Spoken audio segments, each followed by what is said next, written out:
All right, so welcome to Agent After Hours. I'm Tyler, and I'm here with Ginger Poore. Thank you so much for joining us. Excited to. Yeah. Thank you for asking. Absolutely. So, Ginger, you've been in real estate since '93, is that? Yes, I got my license in '93.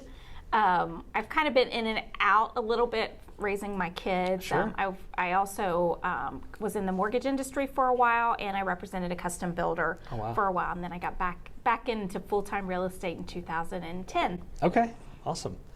And you've seen a wide variety of markets over the years, but if you were to pick a niche that you work consistently, or what is your favorite niche to work? Well, first-time home buyers, I do love them. Oh, sorry. Oh, you're fine. I do love them, and I have to say, it's funny, I love these millennials.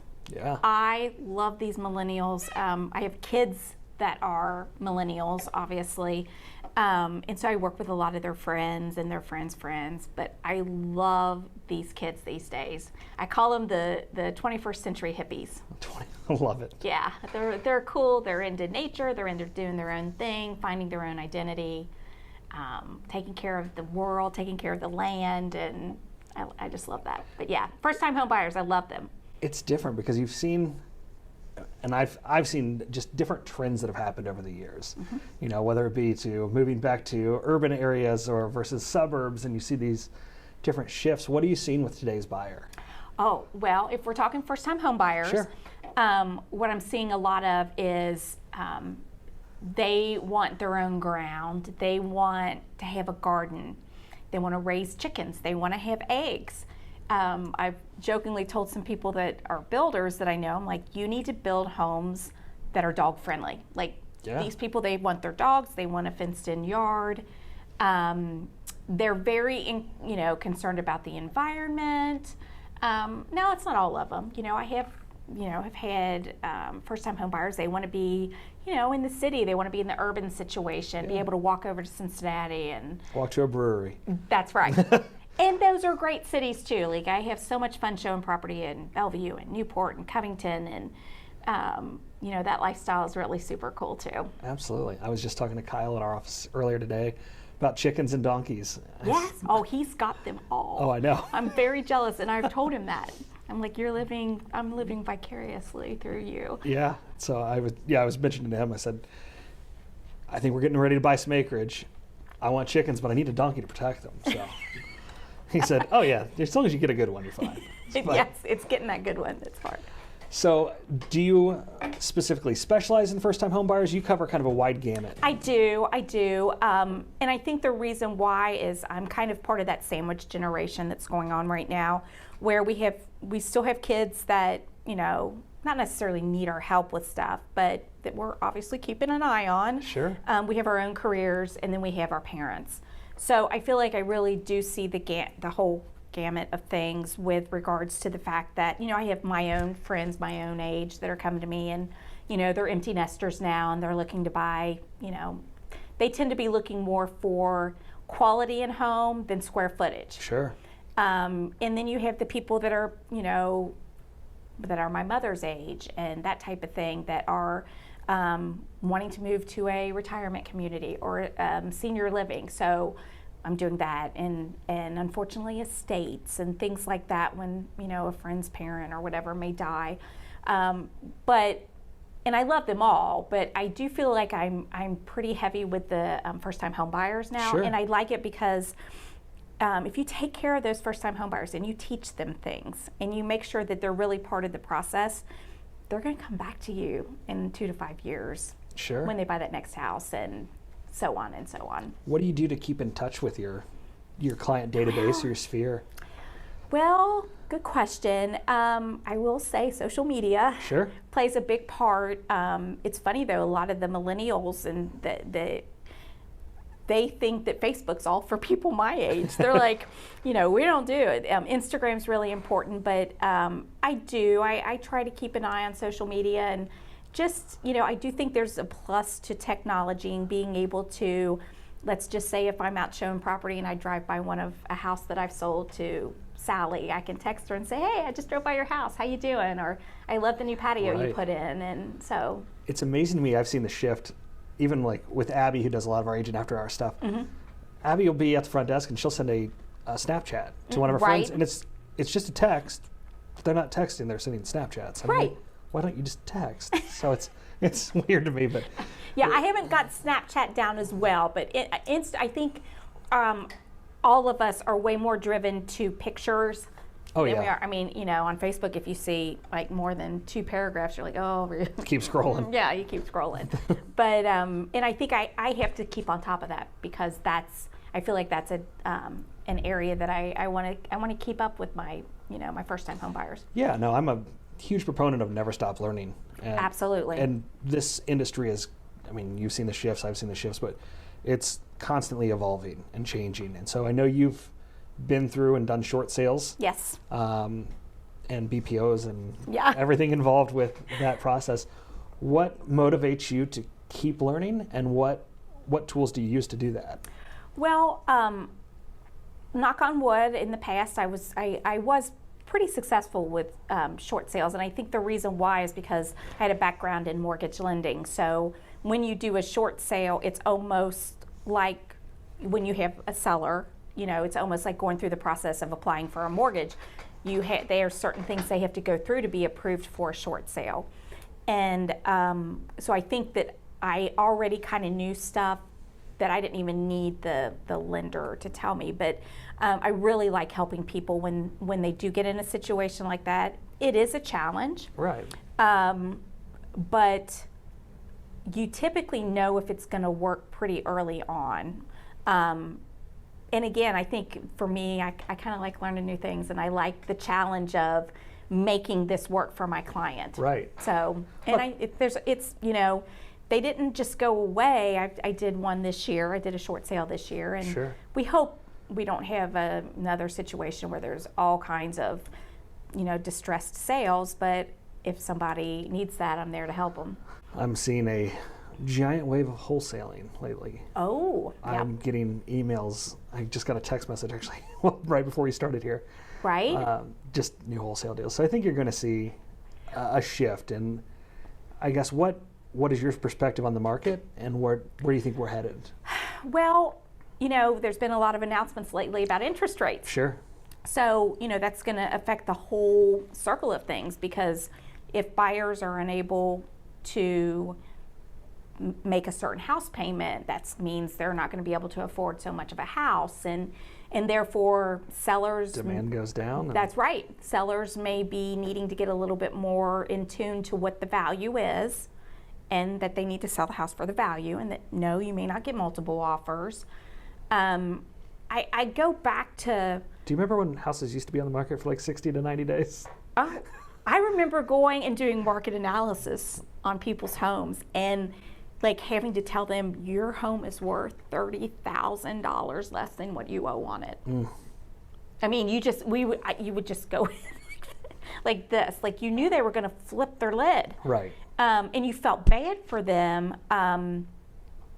But I do have a lot of people, and I don't, and maybe my mindset's completely backwards and wrong, but so many people think that we are going to have a lot of distressed properties and short sales and foreclosures, but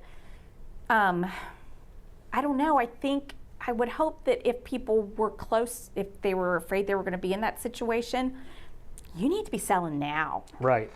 Because you do have equity. I think back in 2010, there weren't buyers. People couldn't get it was so hard to get a mortgage, and the values, had just plummeted. So you had two bad situations.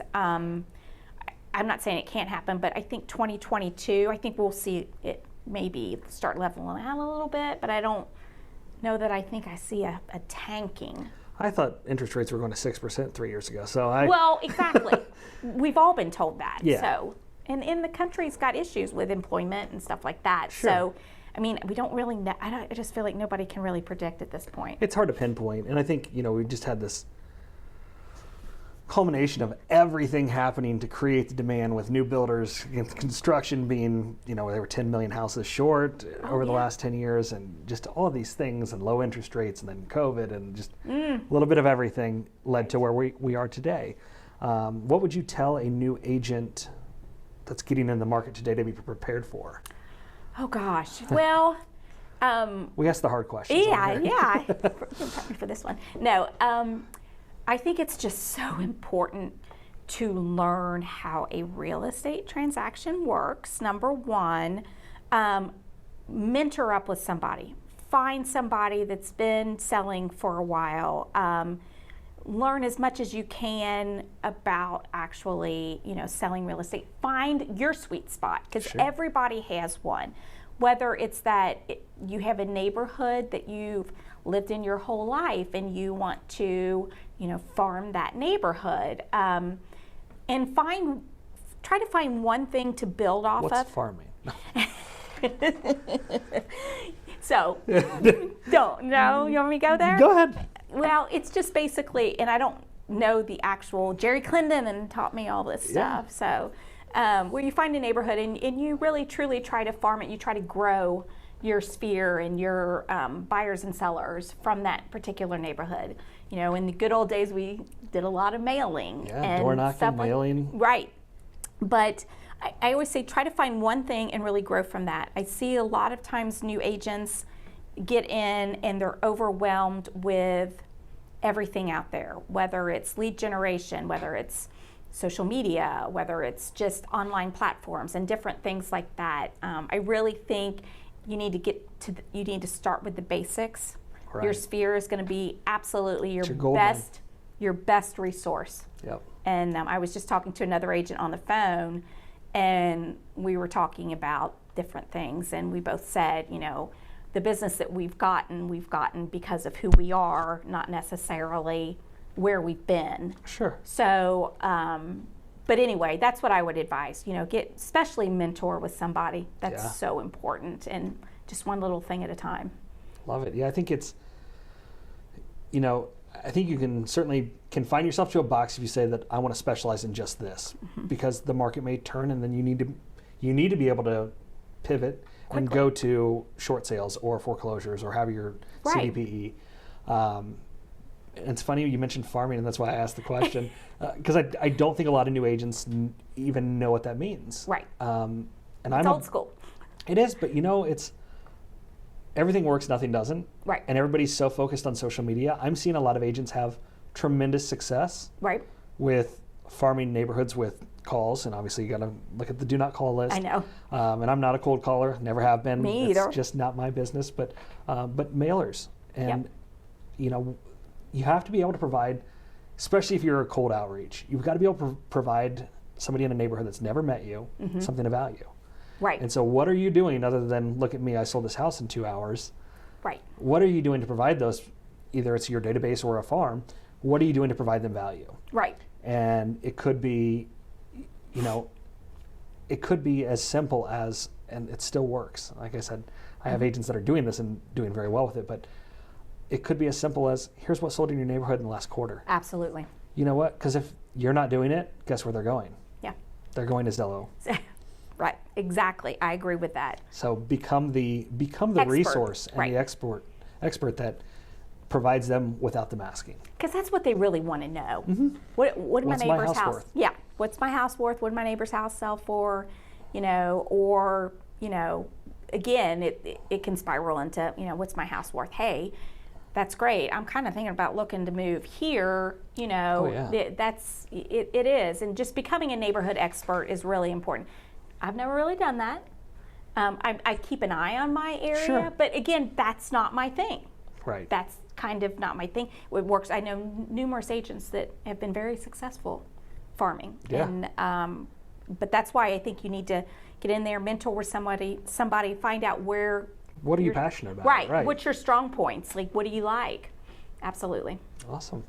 Any last words of wisdom for agents that are just getting into the business, or agents that are maybe struggling with business to maybe get to the next level? Oh gosh. Well, I say often that real estate will humble you.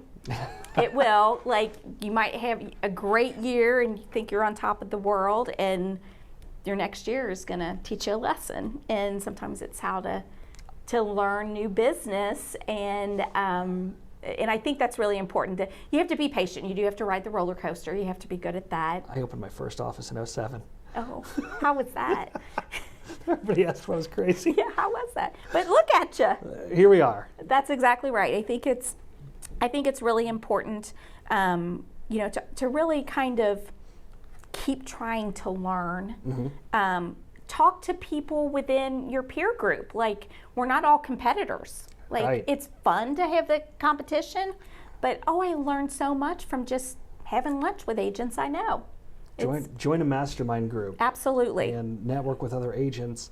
That's why we do Agent After Hours, so we can have conversations like this. Right, because you got to keep learning because things are changing so quickly. Right, and don't fall down the rabbit hole of being on some of these Facebook groups that have 100,000 agents that are asking questions that their broker should easily be able to answer.